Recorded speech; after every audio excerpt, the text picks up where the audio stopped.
Hi, C/57, and today I'm going to do an overview of my Coldsteel Recon 1.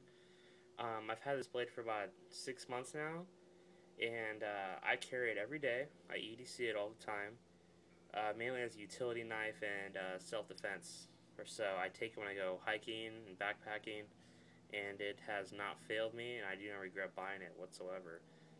It's probably one of the better knives I have and the better knives I've bought. Um, the quality is just excellent. I have probably no complaints about this knife. I don't think I have any. So let me show it to you guys. Show it to you close first, and there it is.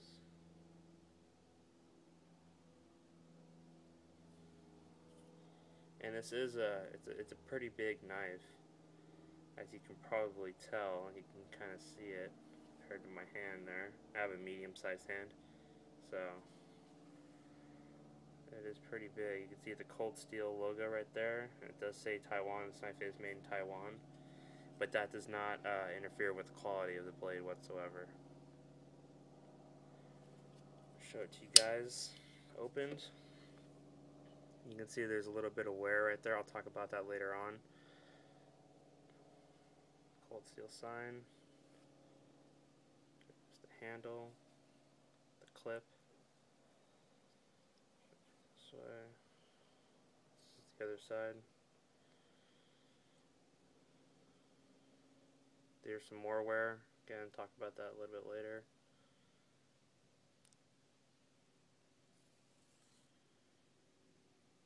Yeah. So a little bit about this knife. It uses an AUS-8 blade. So the steel's pretty awesome. I mean, it's sharp as hell, as sharp as you need it to be. And it stays sharp as well. It holds an edge very nice. The blade is Teflon coated, and that's again coming to these marks right here. You can see the regular steel showing up off the Teflon finish. The Teflon comes off really easily. Pretty much, if you use it like where you're going to get scratches on the blade, it is going to come off. But you know, it doesn't look bad. It kind of looks cool in a way. It looks like it's been used. It's a working knife. Looks very cool. Obviously, you can see I got the version that's a Tanto right there. And it's not the half serrated, it's the plain edge version, obviously.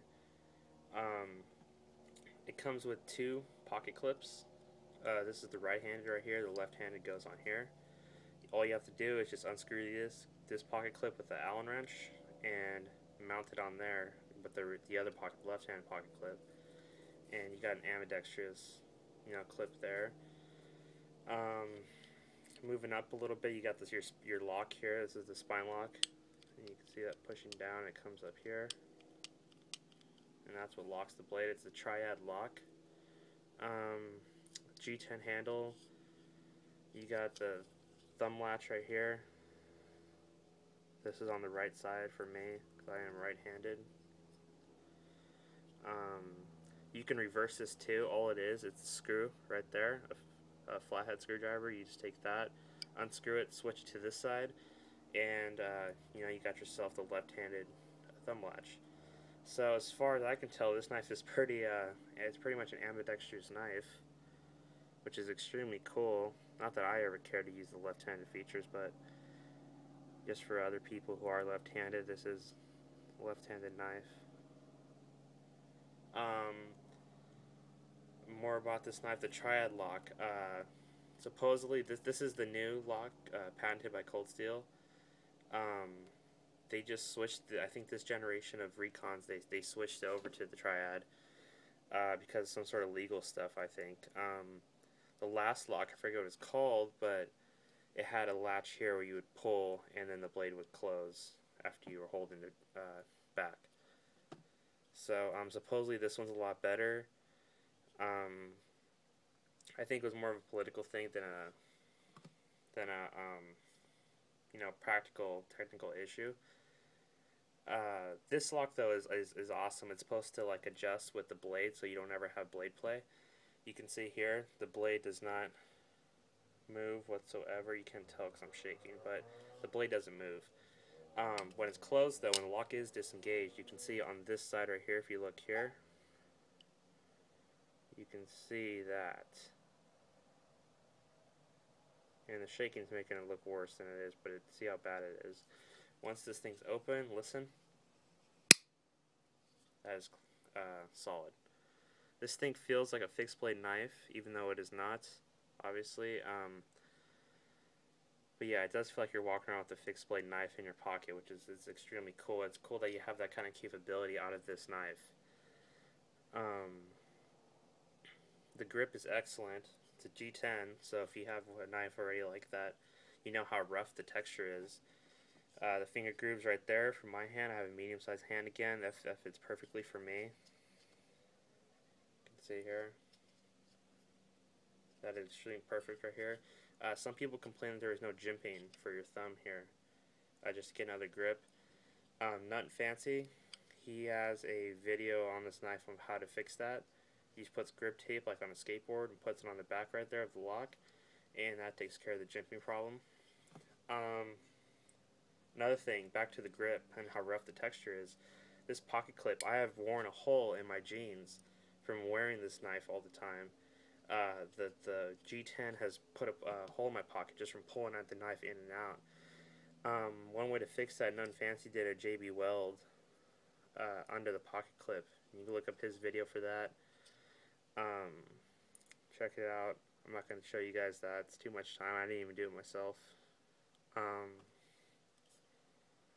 See, the blade is 4 inches long, and the handle is 5 inches, I believe. Other than that, there's not too much to the knife. I know some differences with this generation. Obviously, for one, the lock is different, like I explained earlier. Another thing is that Cold Steel used to put liners, stainless steel liners, in the handle, and they took those out, and that's dramatically reduced the weight.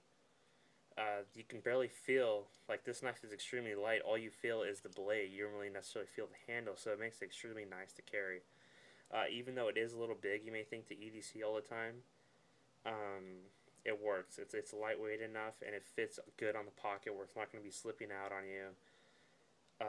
So that's very cool, and the lightweight ability makes a difference.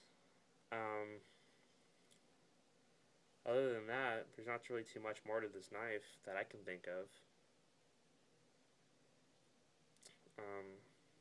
Yeah, so I recommend. I bought this knife on Amazon for $60.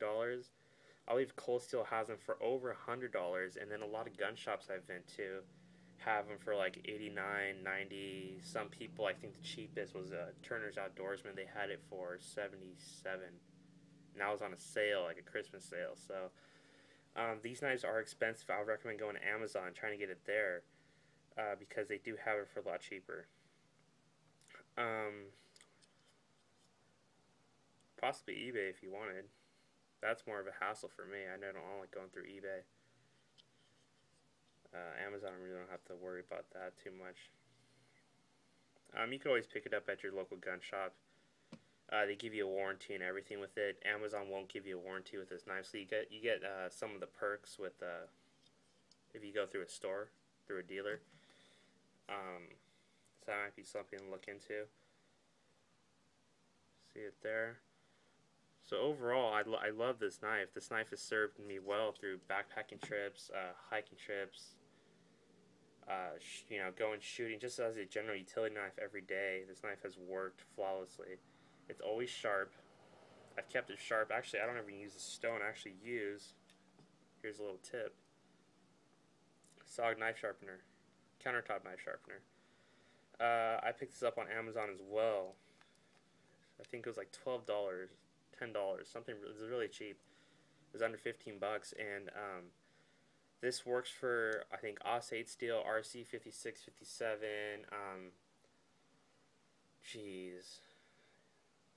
I think it's SV37 or S30V, or I forget what it is. I think it's S30V.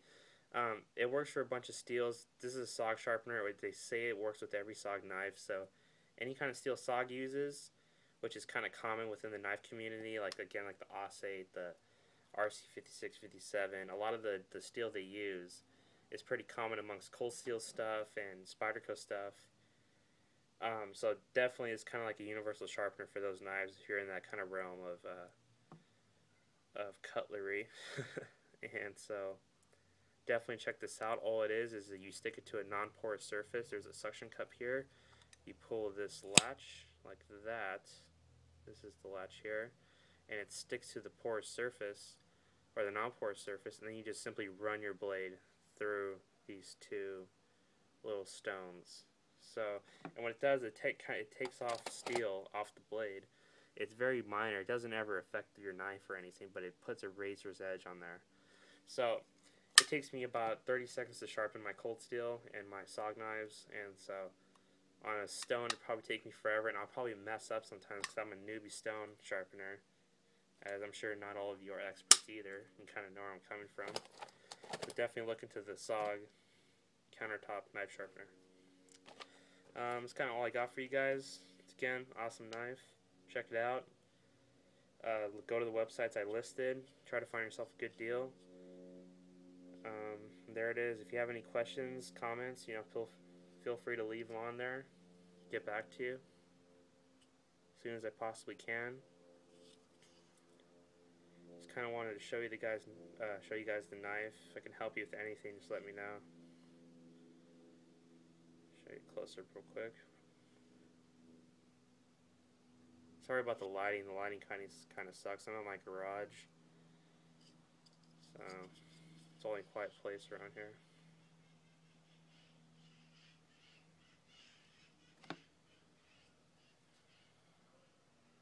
Alright guys, thanks for watching. Hope you enjoyed the video.